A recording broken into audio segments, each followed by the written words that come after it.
If you've never set up a booth in a winter market while the sky actively tries to freeze your eyelashes together, let me paint you a picture.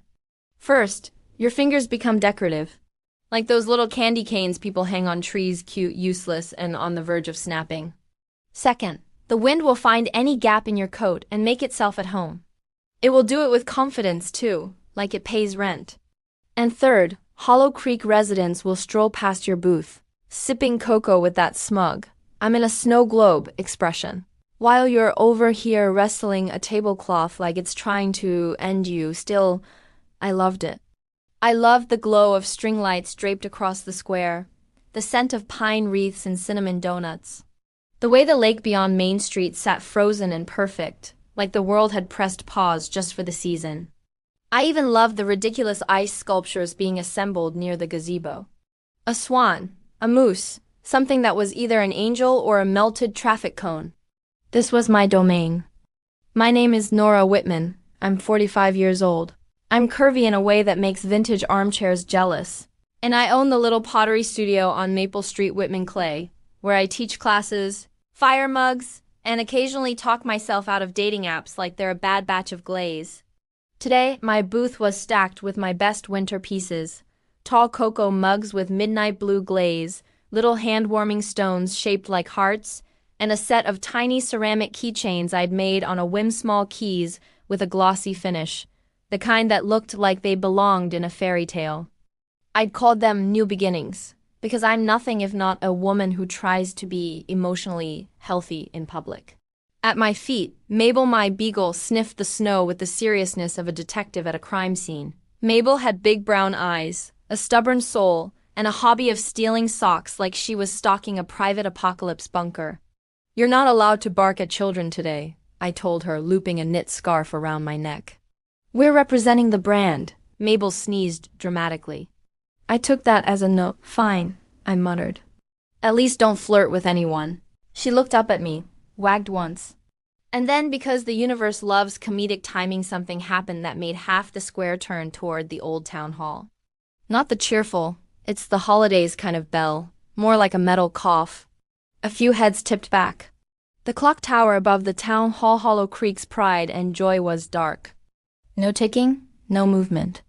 No cheerful countdown to New Year's. Just a dead face staring over the square like it had personally given up on all of us. A hush rippled through people, followed by murmurs. "Oh no, it can't be, not before the countdown." I sighed because, of course, Hollow Creek could survive blizzards, roof collapses. And that time the mayor's alpaca got loose at the spring fair, but if the town clock stopped before New Year's, everyone acted like it was the apocalypse. And then I saw Darlene. Darlene Farrow, head of the Winter Market Committee and self-appointed guardian of town reputation. She was the kind of woman who wore holiday sweaters as if they were armor and smiled like she'd just learned your weakness. She marched toward the gazebo, lips pinched. "We need a professional," she announced. Immediately, a few people glanced around like a professional might fall from the sky, and apparently, one did. A truck rolled in near the curb, tires crunching snow. A tall man stepped out, shaking flakes from his coat. He wore a charcoal beanie pulled low, and his scarf was wrapped the way someone wraps a scarf when they're used to real winters, not cute snow winters. Then he lifted his head and oh wow, he had the kind of face that made you forget what you were doing. Sharp cheekbones, warm eyes, the faint shadow of stubble that screamed, "I am capable of building furniture and also talking about feelings." And he moved with a calmness that didn't match the chaos around him, like he'd stepped into a drama and decided not to participate. He walked straight toward Darlene. "I'm Ethan Cole," he said, voice low and even. "I got your message about the tower clock." Darlene blinked. "You're early. I finished my last job sooner than expected." He looked up at the tower like it was an old friend. "How long has it been stopped?" "Since this morning," Darlene said, recovering her composure. "And it needs to be fixed before New Year's Eve." Ethan nodded once, like she'd asked him to tie his shoes. "I'll need a workspace," he said. Darlene's gaze flicked over him, and I saw it just a flash of calculation. The town ran on committees and opinions, and Darlene ran the committee like a monarchy. "A workspace," she repeated. My studio was the closest to town hall, and my back room had a workbench. I could have stayed quiet. I could have let Darlene micromanage him into the ground. But then Ethan's eyes swept over the market, landed on my booth and held, not in a creepy way, in a present way. Like he was actually looking at me, not through me. My breath snagged. Very cool, Nora. Very dignified. Definitely not reacting like a teenager who just saw a boy band. And then Mabel, my trader dog, strode forward. She marched across the snow like she was heading to a job interview. Stopped in front of Ethan, sniffed his boot, sat neatly, and looked up at him with full body approval. Ethan's expression softened. Well, he murmured, crouching slightly. Hi there. Mabel wagged her tail so hard her entire back end swayed. I stared at her. Are you kidding me? Mabel didn't even glance back. Ethan's hand hovered for half a second like he was asking permission from the dog, from the universe, from whatever rules he lived by, and then he gently scratched behind her ear. Mabel melted? I felt my face heat under the cold air. Fantastic. My beagle is flirting on my behalf. This is my new low. Darlene cleared her throat sharply. We don't have time for distractions. Ethan rose, still calm. I won't be long. But I'll need access to parts, tools, possibly a kill. A what? Darlene looked offended by the word. A kill, Ethan repeated, as if everyone naturally solved clock problems with pottery equipment. My mouth opened before my brain fully approved. I have one. Every head turned toward me. Darlene's smile sharpened. Nora, sweetheart. Don't sweetheart me, I thought. I will throw a mug at you, and it will be artisanal. Aloud, I said, my studio's 2 minutes away. I've got a workbench and heat. If you need somewhere to work, it makes sense. Ethan looked at me again, really looked, and something warm threaded through my chest. I'd appreciate that, he said. If you're sure. There was a pause, subtle but important, where he gave me room to say no, like my decision mattered. Like I wasn't just a convenient location. That was unsettlingly attractive. I'm sure, I said. Mabel barked once, triumphant. Darlene's lips tightened. Fine, but we're all counting on you, Mr. Cole. Ethan nodded, unfazed. I'm aware. And then his gaze met mine again. Thank you, he said, softer now. Nora, right? I swallowed. Yeah, Nora, he smiled. Not flashy, not practiced, just honest.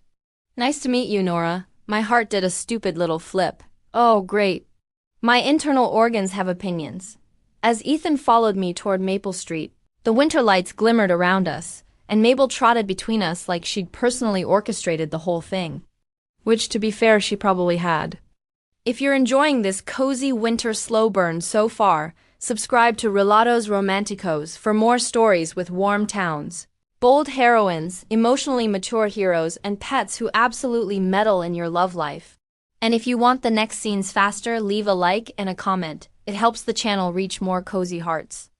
My studio smelled like clay, cedar shelves, and the faint sweetness of orange peel I'd simmered on the stove that morning. It was warm inside, the kind of warmth that made your shoulders drop without permission. Ethan stepped in, brushing snow from his coat. He paused, taking it in. The shelves lined with mugs and bowls. The racks of drying pieces. The big kill in the back like a silent guardian. This is beautiful, he said. I huffed because compliments are my natural enemy. It's organized chaos. It's organized, he corrected, eyes still scanning. And it feels lived in. Like you work here for real. I lifted my chin. I do work here for real. His mouth quirked. Noted. Mabel immediately ran to her bed in the corner, circled twice like she was settling in for a movie, and flopped down with a sigh. Ethan glanced at her. She seems comfortable. She has no shame, I said. If you start paying rent, she pack your bags for you. Ethan laughed quietly, the sound low and genuine. It landed in my chest like a warm pebble. Okay, his laugh is illegal. He set his tool bag on my workbench, unzipped it, and began laying out instruments with careful precision, small screwdrivers, fine pliers, and a velvet roll that looked like it belonged in a museum. Are you a watch guy? I asked, nodding at the tools. I'm a clock guy, he said. Watches are personal. Clocks are communal. That's poetic, he shrugged. It's just true. He pulled off his gloves, and I noticed his hands strong, capable, with faint scars and short nails. The kind of hands that built and fixed things. The kind of hands you could trust. I refused to think about what else they might do. Absolutely not. We are not doing this on day one, Nora. Ethan looked up. Before I start, are you okay with me using this space? I can work elsewhere if... No, I said too fast. Then, softer, it's fine, I'm just... not used to having someone else in here. He nodded like he understood. I'll be respectful, and he was. He moved carefully, like the studio was sacred. He opened a notebook, sketched a quick diagram of the clock mechanism. His focus was intense but calm, like he knew the world could be on fire and he'd still tighten a screw with patience. I poured us black tea with clove and orange. Set it down. He looked surprised, then grateful. Thank you. Don't make it weird, I warned. I'm not trying to adopt you. His eyebrows lifted. You think I need adopting? I waved a hand. You're young. He didn't flinch, just met my gaze. I'm 31, he said. And I can do my own laundry. I made a face. 31 is still young, he smiled. And 45 is still very, very what? His eyes flicked to my mouth for half a second. Then back up. Very you, he said gentle. And that seems pretty great. He crawled up my neck. Oh, we're doing compliments like that. Okay, sure, let me just spontaneously combust. The bell above the studio door jingled, saving me. My best friend June swept in like a walking holiday advertisement tread coat, glittery scarf, cheeks pink from cold. She stopped dead when she saw Ethan. Her eyes widened in a way that suggested she'd just found treasure. Nora, she said slowly, who is this tall glass of emotional stability? I choked on my tea. Ethan cleared his throat, politely amused. Ethan, June stuck out her hand with zero shame. June, I'm her friend and unofficial life coach. Unnecessary, I muttered. June leaned toward me and whispered, stage whisper volume. He's gorgeous. I can hear you, Ethan said, still smiling. June beamed. Good. I pinched the bridge of my nose.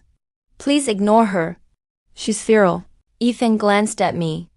I don't mind feral. June waggled her eyebrows like she was watching a romance movie. Mabel lifted her head as if to say finally.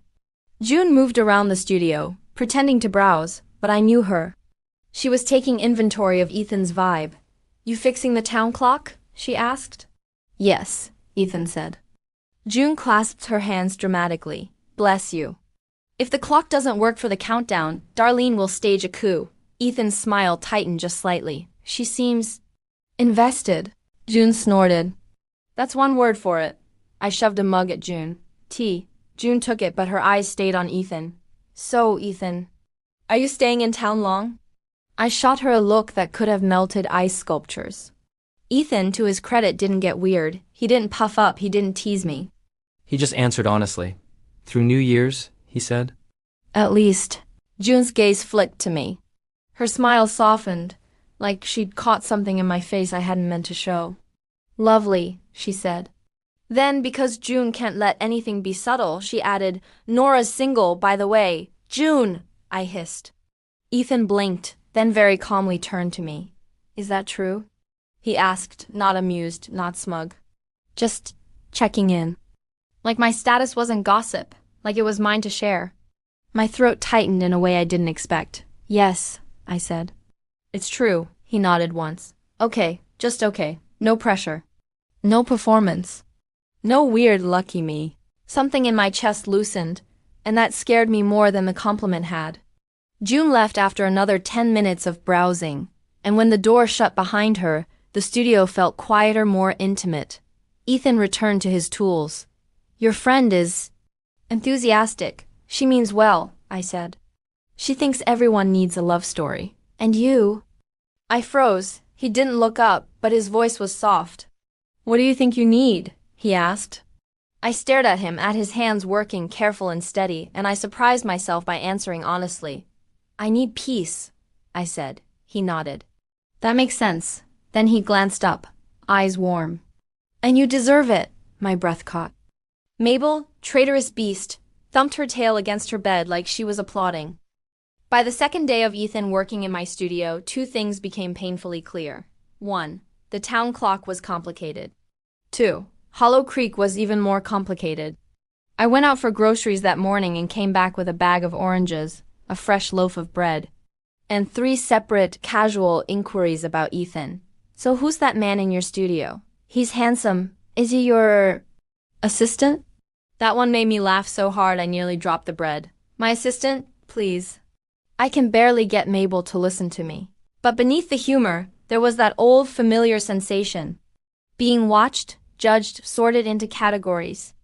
In Hollow Creek, I was Nora the potter. Nora the teacher. Nora the helpful one. Nora who donated pieces to auctions. Nora who ran the booth every year. I was safe. I was useful. I wasn't wanted. Not openly. Not without whispers. I'd learned to live with that. To even lean into it because being the warm, capable woman came with a kind of power. People needed me. But then Ethan showed up, and suddenly everyone remembered I was a woman with a body. A curvy body, a body that took up space and deserved to. In my studio, Ethan worked with patient concentration. He didn't flirt constantly. He didn't make me feel like a novelty. He made me feel seen. That was the dangerous part. Bad news, he said that afternoon, voice calm but serious. The gear teeth are worn down. Someone patched it before, but it's failing. I frowned. Can you fix it? I can, he said, but I'll need a replacement piece. And it has to be precise. I glanced at the clay keychains drying on the shelf and then at his sketch. You said possibly a kill, I murmured. He nodded. Metal would be ideal, but ceramic could work for the housing brace. High fire, dense, glazed properly. It could last. I stared at him. You want me to make part of the clock. I want to ask if you'd be willing, he corrected immediately. My stomach flipped. Oh, this is not about the clock. This is about my heart doing gymnastics. I can do it, I said steady. If you show me the measurements. Relief softened his face. Thank you. The bell over the door jingled again, and Darlene swept in like a snowstorm in lipstick. Her gaze snapped from Ethan to me to the workbench. So, she said, too sweet. You're working together. Ethan's posture didn't change, but I felt the air shift. He was alert now. Yes, I said. We're fixing the clock. Darlene clasped her hands. About that. The committee discussed it. I braced myself. We think it might be best, she said. If you don't advertise that you're involved, Nora. People are talking. My jaw clenched. Talking about what? Darlene's smile was sharp enough to cut glass. You know, the optics, a woman your age, with a younger man in her studio. There it was. The thing that always lurked under polite conversations. Age, visibility, desire. I felt heat rise in my chest, not shame, anger. Ethan's voice was calm. Nora's involvement is technical. It affects the quality of the repair. Darlene looked at him like he'd spoken in a foreign language. That's not what I meant. I stepped forward, chin up. What you meant is you'd rather I be useful quietly than exist loudly? Darlene's eyes flashed. Nora, no, I said, firm. I'm not hiding. Ethan glanced at me then, something like respect deep in his gaze. Darlene sniffed. Fine, but don't let this situation distract from the market. We're raising money for the community center roof. We know, I said. She left with a final smile like a threat. The door shut. Silence settled. Ethan let out a slow breath. I'm sorry. It's not your fault, I said quickly. Then, because I was tired of pretending, I added, she's always been like that. The town, it's like they decided I'm allowed to be warm and capable, but not complicated. Ethan's eyes softened. Complicated how? I laughed, but it came out brittle. Like a woman who still wants to be touched. His face didn't change. No pity, no discomfort. Just attention. You're allowed, he said quietly. My throat tightened. I crossed my arms, suddenly aware of my body, my curves, my age. Not in a self-hating way, more like a protective instinct. I'm 45, I said. People think desire has an expiration date. Ethan stepped closer, slow, giving me space to move away if I wanted. I don't, he said. His voice was gentle, but it landed like truth. I swallowed. You're 31. I know, he said, almost amused. I can do math. That made me snort despite myself. He smiled. Nora, I'm not here for a scandal. I'm here to fix a clock, and his gaze flicked to my face, steady. I'm here because I like being around you. My heart slammed against my ribs. Okay, universe, I see you. I hate you a little. But I see you. Mabel chose that exact moment to stand up, waddle over, and shove her nose between us like she was monitoring emotional safety protocols. Ethan chuckled. She's very involved. She's a menace, I said, but my voice had gone soft. Ethan's eyes stayed on mine. I'll follow your lead, he said. If you want distance, I'll respect that. The word respect curled around me like a blanket. I don't want distance, I admitted, barely above a whisper. Ethan's breath hitched, just a little. Then he nodded, slow. Okay, the way he said it like my yes mattered made my skin prickle. That evening, the market glowed brighter. The ice sculptures caught the lights like they were storing stars inside them. June dragged me out of my studio under the excuse of fresh air, which was hilarious because the air could have qualified as a weapon. Ethan came too because he needed to check something at town hall, he said. Sure, June walked ahead with Mabel, giving me and Ethan space like she was directing a film. I tried not to look grateful. We passed booths selling candied nuts and knitted mittens. Someone played a fiddle near the gazebo. The scent of hot cocoa followed us like a hug. Ethan's shoulder brushed mine as we stepped around a family posing near the ice swan. He paused. Are you okay? He asked quietly. I blinked. With what? With all the looking, he said. I exhaled. I've lived here long enough that I'm used to it, he frowned slightly. That doesn't mean it's okay. There was something about him that made me feel like I didn't have to minimize things to make other people comfortable. I hate that they act like I'm doing something wrong, I admitted. Like it's a crime to want something. Ethan's gaze was steady. Do you want something? I stopped walking. The lights flickered in the snow. The frozen lake lay beyond the square, reflecting everything in pale blue. I looked at him, at the calm line of his jaw, the softness in his eyes, the patience in his posture like he wasn't trying to win, just trying to understand. I started and my voice caught. Oh wow, words are hard. Ethan didn't rush me, didn't fill the silence, he just waited. I swallowed. I want to be chosen, I said finally. Not because I'm useful, not because I'm safe, because someone actually wants me. Ethan's face softened in a way that made my chest ache. He took a small step closer, slow, deliberate. I do, he said quietly. My breath hitched. Then he lifted his hand, not touching me yet, just hovering near my cheek like he was asking permission without words. Can I? He asked. My entire body went warm. Yes, I whispered. His fingers brushed my cheek light, careful like I was something precious, not something to grab. And then he leaned in, my eyes fluttered shut. His lips hovered, barely there, a breath away, and Mabel barked, loudly. I jerked back, startled, and Ethan froze instantly, pulling away like he'd been burned. Mabel trotted up, tail wagging, then sneezed directly into Ethan's pant leg. June called from 10 feet away. Mabel says slow burn only. I glared at my dog. You are ruining my life, Ethan laughed, but it was soft and he looked relieved that I was laughing too. I'm sorry, I said, cheeks hot. She's protective. Ethan's gaze warmed. I like that she has standards. I scoffed. Her standards include steal socks and eat suspicious snow. And yet, he said, she still chose me. I looked at him and my chest squeezed. Yeah, I admitted. She did. He stepped closer again, slower now, voice quiet. We don't have to do anything you don't want. I want, I said quickly, then sighed. I don't want to be the town's entertainment. Ethan nodded. Then we won't give them a show. His eyes held mine. But we don't have to pretend we're nothing. Something in me settled. Okay, I said. Ethan's smile was small and real. Okay, we walked on, shoulder to shoulder. June had mysteriously found herself far ahead. Mabel trotted between us like a furry chaperone who just approved the next stage of emotional intimacy. And for the first time in a long time, I felt excited, not anxious. Not ashamed, excited, which is terrifying, obviously, but also nice. The next morning, I woke up to my phone buzzing like a trapped insect.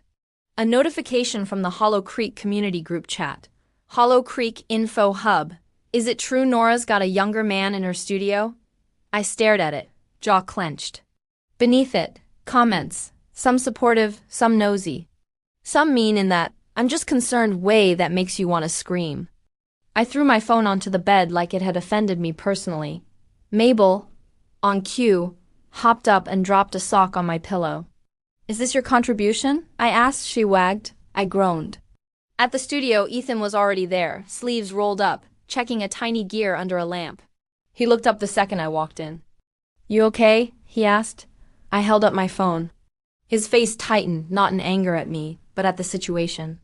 He took a slow breath. Do you want me to leave? My chest clenched. This was the moment my old instinct kicked in. Protect the peace by shrinking. Become invisible again. Make it easy for everyone. I almost said yes. Then I remembered how it felt when he asked permission before touching my cheek. How he'd looked at me like I mattered. No, I said, voice shaking slightly. I don't want you to leave. I want the town to stop acting like I'm a headline. Ethan nodded once. Okay, not calm down, not ignore them, not they don't matter, just okay. A knock sounded at the door, sharp and urgent. Darlene entered without waiting, of course. She held her phone up like evidence. This is getting out of hand. I stared at her. Someone posted gossip. That's not my fault. Darlene's eyes narrowed. It becomes your fault when it threatens the fundraiser. Ethan's voice was calm. The fundraiser is threatened by the clock being broken, not by, this isn't your town, Darlene snapped. Ethan went still, then quietly. You're right. It isn't, which is why I won't pretend I understand your politics. But I do understand responsibility, he gestured at the clock parts. I'm doing my job. Then he looked at Darlene, voice steady. And Nora is helping. That's a fact, not a scandal. Darlene's mouth tightened. Nora, you need to think about your reputation. I laughed, short and sharp. My reputation? You mean my assigned role as helpful single woman who never makes anyone uncomfortable? Darlene's cheeks flushed. Don't be dramatic. I stepped forward, heart pounding. I'm not being dramatic. I'm being honest. I'm tired of shrinking. For a second, Darlene looked like she might actually argue. Then she did what people like Darlene always do when they can't win on ethics. They pivot to power. If this continues, she said, voice cold, the committee may reconsider your booth placement. My stomach dropped. That booth location was my best spot. It was how I sold enough to cover winter expenses. How I funded my classes. How I donated to community projects. It wasn't just pride, it was survival. Darlene held my gaze, smug. Think about it, she left.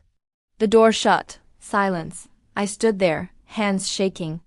Anger and fear tangled in my chest. Ethan took a careful step closer. Nora, I held up a hand. Don't, he stopped immediately. I swallowed hard. I can't lose that booth, I said, voice cracking. I can't, this place is my life. Ethan's eyes softened with something like pain. I don't want to cost you anything, he said. And there it was, my old reflex again. Cut it off, remove the risk, be alone, be safe. I started and my throat closed. Ethan waited, tense but respectful. I think we should keep this professional, I said, hating every word. At least until after New Year's. Face didn't twist in anger. He didn't guilt me, he just looked disappointed. Not in me, but in the situation. I understand, he said quietly. The gentleness of his acceptance made my eyes sting. Mabel, sensing emotional devastation, trotted over to Ethan's tool bag and like the villain she stole a sock from inside. Ethan blinked. Did she just... Yes, I said miserably. She's coping. Ethan let out a breath that might have been a laugh if it wasn't also heartbreak. I'll focus on the clock, he said.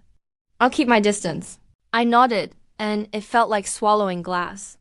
As I turned away, I caught his reflection in the kill's glass window standing there, steady, respecting my boundary, and somehow that made it worse, because it meant he wasn't a boy, he was a man. And I'd just pushed away something real because the town couldn't handle the idea of me being wanted. That night, I couldn't sleep. I lay in bed listening to the wind scratch at the windows, thinking about Darlene's smug smile, the comments online. The way my stomach twisted when I told Ethan to keep his distance. I rolled over and stared at the ceiling.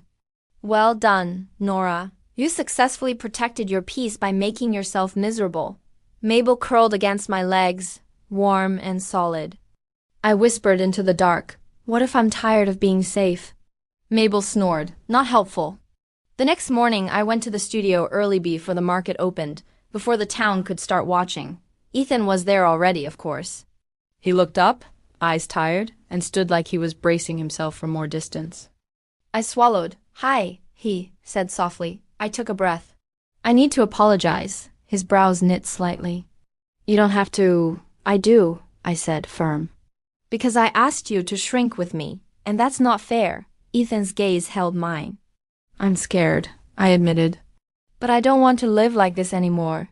Ethan's shoulders loosened just a fraction. What do you want? I exhaled. I want to finish the clock. I want to keep my booth, and my voice wobbled.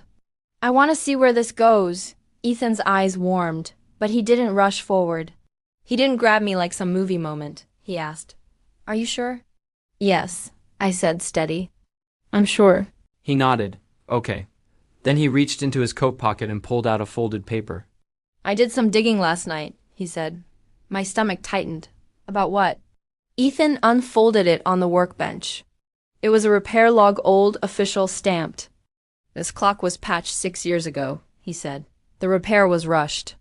The damage was documented. It wasn't your fault, Nora. I stared at it. Where did you get this? Town archives, he said simply. Mayor Collins has a key. He let me in. I blinked. The mayor let you into archives? Ethan shrugged. I asked politely. Oh my God. He asked politely and got access to town secrets. Meanwhile, I ask politely and get emotional trauma. Ethan looked at me. Darlene's trying to blame you because it's convenient. But this proves the failure was inevitable. My chest tightened. You did this for me? Ethan's gaze was steady. I did it because it's true. And because I don't like watching you carry blame you don't deserve. Something inside me cracked open. I reached for the ceramic keychains on the shelf, the little glossy keys labeled New Beginnings. An idea sparked. I grabbed a lump of clay, hands suddenly steady. Ethan watched, curiosity and attention in his eyes. I'm making something, I said. A brace piece? He asked. Not just that, I said, shaping the clay with firm strokes. A symbol. Ethan's brows rose slightly. I worked fast, focused. A small key but sturdier, more intentional. I carved tiny marks into it, subtle, like clockwork teeth. Ethan leaned closer, but he didn't touch. He let me lead. What's it for? He asked quietly. For the town, I said. And for me. I lifted my chin. I'm done hiding. The day moved quickly after that. Ethan and I went to town hall together with the repair log. Mayor Collins, a kind man with perpetually rosy cheeks, looked at it and frowned. Well, he said, rubbing his chin, that's concerning. Darlene appeared like she'd been summoned by conflict. She took one look at the paper and her face tightened. This is irrelevant, she snapped. Mayor Collins raised a brow. It seems very relevant, Darlene. Her gaze flicked to me, sharp warning. I held it. I'm not taking the blame, I said. And I'm not giving up my booth because you don't like people talking. Darlene's mouth opened. Ethan stepped in, not in front of me, but beside me. I'm finishing the repair tonight, he said. But Nora's contribution is essential. If you want the clock to work, you respect her work. It was the calmest defense I'd ever seen. No drama, no ego, just truth. Mayor Collins nodded. Agreed. Darlene's lips pressed together. She was outnumbered. It was glorious. That night, New Year's Eve arrived with perfect snow and brighter lights than ever. The market packed with people bundled in scarves, faces glowing from cold and excitement. The ice sculptures glittered. The town gathered under the clock tower like it was a cathedral. Ethan and I stood near the front, close enough to see the tower face. My ceramic key, now glazed and fired, sat in a small display case at the base of the town hall steps. A plaque beside it read, "The Key of Hollow Creek. A New Beginning." June nearly vibrated with joy.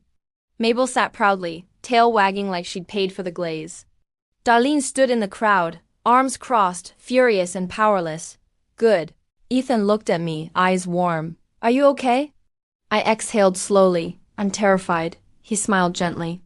Do you want me to? No, I said, surprising myself with how steady I sounded. I want to do this. The mayor stepped up to a microphone. Hollow Creek. Tonight we count down together thanks to Ethan Cole and thanks to Nora Whitman's craftsmanship. Applause rose. My throat tightened. Ethan's gaze locked on mine. He didn't touch me yet. He waited. And then softly, can I hold your hand? I swallowed, then nodded. Yes. His fingers threaded through mine, warm, firm, respectful. The crowd didn't explode into scandal. They just watched. Some smiled, some whispered. But I stood tall. Because for the first time, I wasn't asking permission to exist. The mayor began counting down. 10, 9.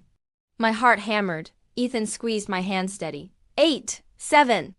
Darlene's face pinched. 6, 5.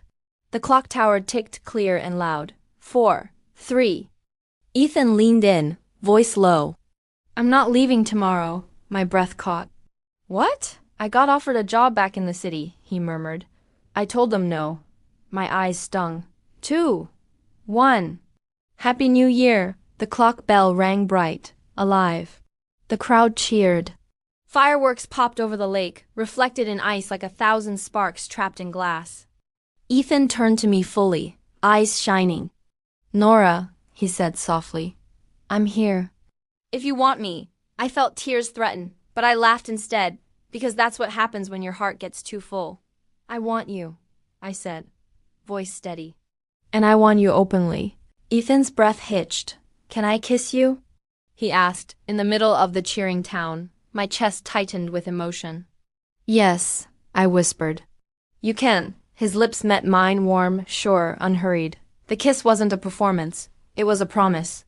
Mabel barked once, like she was sealing the deal. Later, after the fireworks faded and the crowd drifted home, my studio became the quiet center of the universe. Snow tapped softly at the windows. The kill's leftover warmth made the room cozy.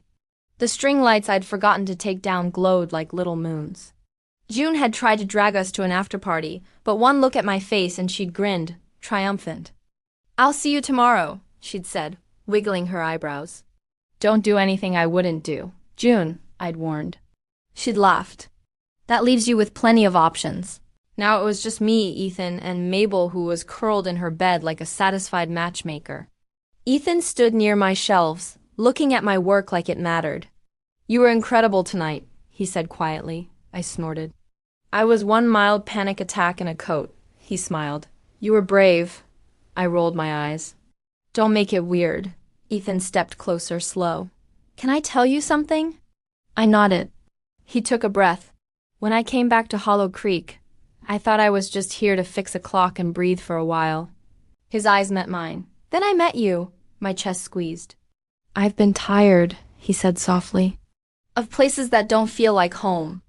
Of people who want something from me but don't want me. I swallowed hard. And you, he continued. You're real. You're warm. You're sharp. You're funny. And you don't apologize for taking up space. I felt my throat tighten. Okay, wow. So we're doing emotional intimacy like it's a sport? Cool. Ethan's gaze dropped to my mouth, then lifted again. May I? He asked, voice low. I stepped closer. Yes. He kissed me again, deeper this time, still unhurried. His hands came to my waist, firm and respectful, and the way he held me made something inside me unclench. Not because I needed him to validate me. Because he made me feel chosen without asking me to become smaller. I pulled back slightly, breathless, and rested my forehead against his. This isn't a midlife crisis, I whispered. He smiled against my lips. Even if it was, you're handling it beautifully, I laughed soft. I hate you. I doubt that, he murmured. I kissed him again, and warmth spread through me like tea with cinnamon and honey. We moved slowly, like we had all night, like we had time. Like we were allowed. Ethan's voice stayed gentle. Tell me what you want. I swallowed, heart pounding. I want you to stay. He nodded. I want that too. Mabel chose that moment to stand up, stretch, and trot over with a sock in her mouth, dropping it at Ethan's feet like a ceremonial offering.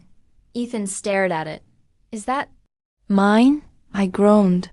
She's symbolic, Ethan laughed, and it was the warmest sound. Later, when the lights were low and the studio felt like a safe little universe, Ethan and I curled up on the old couch with a blanket. Mabel climbed right between us, because boundaries are not her love language. Ethan brushed his thumb over my hand. So, he murmured, what happens next? I exhaled, smiling into the quiet. Next, I keep my booth. I keep my studio. I keep my life, he nodded. And me? I turned my head, meeting his gaze. You, I said, get to be part of it if you want. Ethan's eyes softened. I want. The simplicity of it made my chest ache. Outside, the town clock ticked steadily into the new year. Inside, I felt something I hadn't felt in a long time. Not the rush of being needed. The calm of being loved. Snuggled into Ethan's side, Mabel huffing in satisfaction between us. And I thought warm, amused, a little stunned. Well, universe, you really did it. You sent me a younger man with a toolbox and emotional maturity. I'm going to complain about this forever. While enjoying every second. If this story made you smile, subscribe for more cozy romances like this. Bold heroines, kind heroes, small town warmth, and happy endings you can sink into. And tell me in the comments, Team Mabel or Team Chaos?